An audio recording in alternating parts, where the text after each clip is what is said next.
Salut tout le monde, c'est Sylvain, j'espère que vous allez toutes et tous super bien. Je vous remercie de me retrouver pour le tirage du week-end du 4 et 5 novembre 2023, un week-end que je vous souhaite rempli de plein de belles nouvelles. J'espère également que votre semaine s'est très bien passée. Je vous invite d'ores et déjà à vous connecter à votre intuition et à faire votre choix entre ces 5 cartes. Vous pouvez en choisir une ou deux.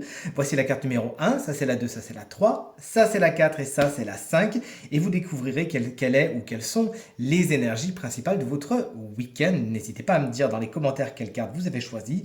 De mon côté, mon intuition me guide vers la 4 et vers la 5. Allez, on découvre tout ça ensemble dans 3, 2, 1. Et voici les cartes à présent retournées. Si vous avez choisi la carte numéro 1, une de vos énergies principales, c'est celle du 4 de coupe. Un week-end, somme toute, qui est basé sur vous. Vous recentrez sur vous. Alors, vous n'êtes pas en train de bouder non plus, mais on peut peut-être être là-dedans. Donc, évitez de trop vous prendre la tête.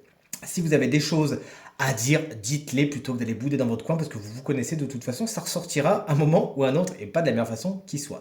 Mais plus positivement, cette carte, elle peut également dire que vous prenez le temps de la réflexion. Ce week-end, vous avez besoin de réfléchir, de faire le point afin de prendre les décisions les plus adaptées et les plus positives pour vous. Donnez-vous donc ce temps. Si vous avez choisi la carte numéro 2, on est sur un roi d'épée. Je l'ai senti venir dès que j'ai sorti le jeu de cartes du paquet, figurez-vous. Alors ce roi d'épée, il est à l'envers. En tant qu'énergie, on a un mental très embrumé. On n'arrive pas à prendre de décision, on n'arrive pas à y voir clair, et vraiment, c'est quelque chose qui prend la tête, concrètement. D'habitude, vous arrivez justement à faire la part des choses, à regarder les choses telles qu'elles sont avec de l'objectivité et de la rigueur. Là, c'est pas du tout le cas, et vous pourriez justement vous fourvoyez par rapport à une situation, par rapport à une personne. Prenez du recul, c'est ce que dit cette carte au niveau du conseil, avant de ruer dans les brancards et de prendre des décisions trop hâtives. De toute évidence, vous ne pouvez pas, en tant que tel, prendre des décisions qui nécessitent d'être prises, puisque votre mental n'est pas encore assez clair, assez calme, et vous n'avez peut-être pas en plus tous les éléments à votre disposition. Si c'est un personnage, ce signe d'air, à savoir Gémeaux, Balance ou Verseau, pourrait être un petit peu tranchant et pourquoi pas abuser de son autorité. Si vous avez choisi la carte numéro 3, on est sur une célébration. Est-ce que vous célébrez un anniversaire, un mariage, une officialisation? Vous l'aurez compris, on est sur des réjouissances. On passe le week-end justement à s'amuser, à profiter, à célébrer quelque chose. Il y a peut-être une union, une officialisation qui est dans l'air et c'est vraiment quelque chose, une énergie particulièrement douce, particulièrement joviale et particulièrement harmonieuse que celle du 4 de bâton, qu'on vous souhaite en tout cas s'exprimer au maximum de sa puissance. Si vous avez choisi, alors moi je rigole beaucoup parce que la carte numéro 4 et 5, ça ne m'étonne pas que mon intuition m'ait dirigé vers ça, puisque c'est un petit peu ce qui m'attend en fait pour ce week-end effectivement.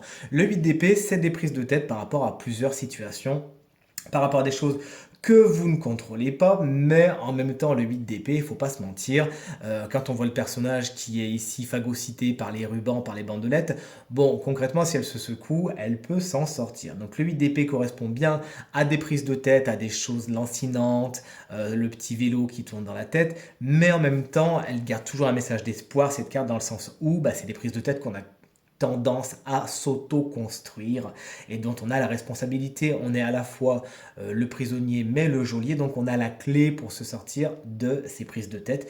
Utilisez-la, ne vous prenez pas la tête, profitez-en.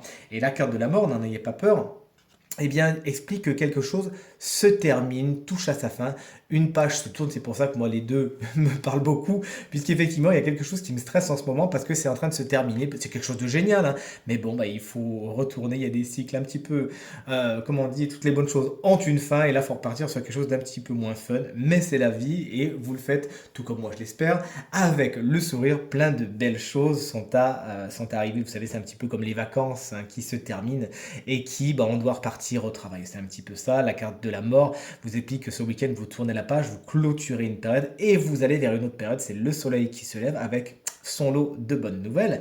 Ne résistez pas, puisque plein de bonnes choses vous attendent et elles ne pourront pas frapper à votre porte si vous ne la fermez pas en premier. Ce tirage est maintenant terminé. J'espère qu'il résonnera avec un maximum d'entre vous et vous permettra de passer le week-end le plus positif possible. C'est tout ce que je vous souhaite. Si vous souhaitez justement une consultation privée rien que pour vous, ce sera avec un grand plaisir que nous travaillerons ensemble. Toutes les informations pour me joindre sont dans la barre de description de la vidéo et en bas de votre écran, mais également le numéro de téléphone qui est tout en haut, un appel, un texto. Let's go. C'est tout. En fait, je vous souhaite un très très bon week-end. J'espère qu'il sera rempli de plein de belles nouvelles. Je vous remercie infiniment pour vos encouragements, vos partages et vos commentaires qui me font extrêmement plaisir et me vont droit au cœur. Je vous embrasse bien fort et je vous dis à très vite. Salut!